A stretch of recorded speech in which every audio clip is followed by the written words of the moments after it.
El Fondo Monetario Internacional presentó sus más recientes proyecciones con relación al crecimiento de la economía.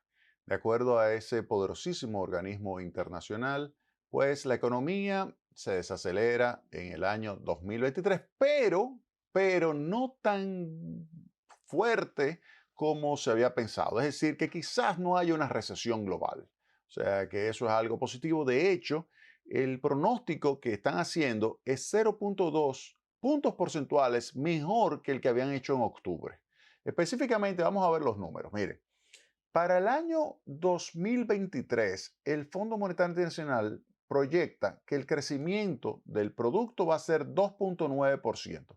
Fíjense que en el año 2022 se estima en 3,4%, es decir, que habrá una desaceleración. Pero esto, 2,9, se había proyectado en 2,7 para el año 2023 en octubre pasado. Es decir, que hay una desaceleración, pero no tan grave. Lo más interesante es ver acá por países. Fíjense, países de economía avanzada, un crecimiento de 1,2. Estamos mucho peor que el año 2022. Pero ese 1,2 es mejor de lo que se había previsto. Fíjense acá Estados Unidos, que antes se pensaba que iba a crecer 0,5%, ahora 1,4%.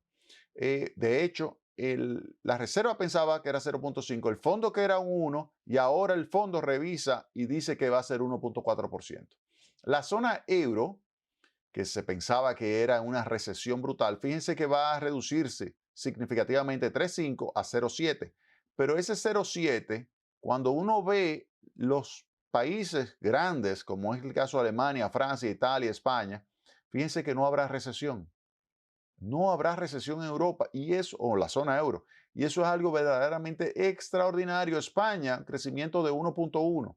Italia, 0,6. Francia, 0,7. Y Alemania, 0,1. Claro, cuando usted compara a España con lo que sucedió en el año 2022, que fue un crecimiento de 5,2, usted dice, hay una fuerte desaceleración.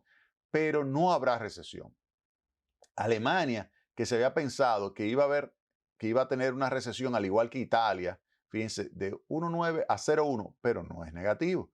Italia de 3,9 a 0,6, pero no es negativo. Si nos vamos ya a el Reino Unido, ahí fíjense, ¿esto qué es? Fíjense que el Reino Unido es de los países avanzados el único que va a tener una recesión. ¿Y por qué? ¿Qué es lo que está pasando en Reino Unido? Bueno, Reino Unido, recuerden que salió de la Unión Europea. Y ese es el costo del Brexit. El costo del Brexit significa que no hay forma de que se interrelacione con la misma facilidad que se interrelacionaba antes. Y cuando está en una situación de caída de la actividad económica, no hay manera de amortiguarla a través del comercio fácil que se conseguía antes cuando era miembro de la Unión Europea. Ahí está. Consecuencia, menos 0,6%. Los otros, fíjense cómo se han amortiguado. Fíjense cómo hubo un rápido movimiento de combustible de países que podían recibir mucho combustible, como es el caso de España, hacia otras zonas. Entonces, el Reino Unido no. El Reino Unido tuvo que aguantársela a ella solo y ahí están las consecuencias del Brexit. ¿Usted quería salirse de la Unión Europea? Mire las consecuencias, menos 0,6%. Canadá, un crecimiento del 1,5%. Y Japón, un crecimiento de 1,8%. Fíjense que Japón es de los pocos que va a tener una mejoría con relación al año 2022. Si pasamos a las economías emergentes y en desarrollo, fíjense que pasaría de 3,9 a 4. Y eso está relacionado con la recuperación de China, que este año se estima que registró un crecimiento de 3 y va a registrar en el año 2023 un crecimiento del 5,2%. India se desacelera un poco de 6 a 8 a 6,1, pero sigue siendo un crecimiento importantísimo. Luego tiene, fíjense, Rusia, que se pensaba que también iba a tener una recesión como la que se estima para el año 2022, pues va a tener una recuperación de 0,3%. Y fíjense América Latina, esto es interesante. América Latina se prevé, América Latina y el Caribe, que va a tener un crecimiento apenas de 1,8%, bajando de 3,9 a 1,8, y entrando en algunos países como Brasil y México, que se estima que crecieron en 3,1, fíjense que va a estar creciendo 1,2 y 1,7%. Es interesante el caso de América Latina por lo siguiente. República Dominicana está en ese grupo. América Latina y el Caribe. República Dominicana este año creció 4.9%. Yo sé que se está estimando un crecimiento del 4.5%. Nosotros, acá en Tecnopol, le vamos a decir que lo que más probablemente suceda es un crecimiento que va a estar más cercano al 4%. A menos que haya una recuperación de la economía global en el segundo semestre del año, que no me sorprendería. Si en el segundo semestre del año 2023 los Estados Unidos mejoran, si los Estados Unidos no crece ese 1,4, sino que crece un poco más de 1,4, un poco más, no mucho más, pero un poco más, por ejemplo 1,7, 1,8, República Dominicana pudiera crecer el 4,5. Sí. Sí, pero con 1,4 de crecimiento de Estados Unidos, le va a ser difícil a la República Dominicana crecer más del 4%. Ese sería el punto que hay que tomar en cuenta. ¿Por qué? Porque este año va a ser difícil que República Dominicana pueda replicar el crecimiento del sector turismo del 24% que alcanzó en el año 2022.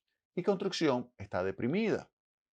La tasa de interés, vuelvo y señalo, va a seguir subiendo la tasa de interés activa porque no ha reflejado todo el aumento que debería tener. La brecha entre la tasa de interés activa y pasiva está muy baja, es muy pequeña comparada con el nivel histórico. Entonces, uno lo que debe pensar es que va a aumentar la activa más rápido en los próximos meses. Al aumentar la activa más rápido, eso va a tender hacia la baja al sector construcción, o por lo menos evitar que suba el sector construcción en la magnitud que se requeriría para poder crecer 4.5. Para que crezca 4.5, primero, tiene que haber algún tipo de efecto internacional que ayude a que la economía local se expanda más. Segundo, tiene que haber también una desaceleración de la tasa de inflación en la economía internacional que ayude a que se pause primero y luego bajen las tasas de interés a nivel global, que de eso voy a hablar en el próximo segmento. También tiene que ayudar el gobierno a través del gasto de capital, mejorando el ritmo de ejecución del gasto de capital, también tendría que ayudar. Y todo eso combinado con políticas como la que recomendamos para el sector manufactura, que ayuden a mejorar el aporte de las compras públicas a la economía, expandiendo el multiplicador. Si todo eso se combina junto con una política monetaria que mantiene la credibilidad en el peso, a lo cual nos tiene acostumbrado el gobernador Héctor Valdés, entonces, sin lugar a dudas, pudiéramos tener entonces un entorno, vuelvo y señalo, con esa economía internacional mejorando en el segundo semestre, pudiéramos tener sí la posibilidad de alcanzar un 4.5%. De lo contrario, vamos a tener un crecimiento más cercano del 4%. Ese sería el estimado que nosotros pudiéramos señalar. Entonces, vuelvo indico que todo va a depender de lo que va a ser el mantenimiento de la postura monetaria a nivel global, si se mantiene una postura monetaria restrictiva, es decir, de altas tasas de interés, o de que va a seguir subiendo las tasas de interés, pues le va a ser difícil a las economías emergentes, las economías en desarrollo, pues alcanzar ritmos de crecimiento más acelerados o mayores que lo que se registró este año o que terminó. En el caso de República Dominicana, definitivamente no alcanzaríamos el 4,9. El gobierno estima 4,5. Nosotros estimamos aquí 4.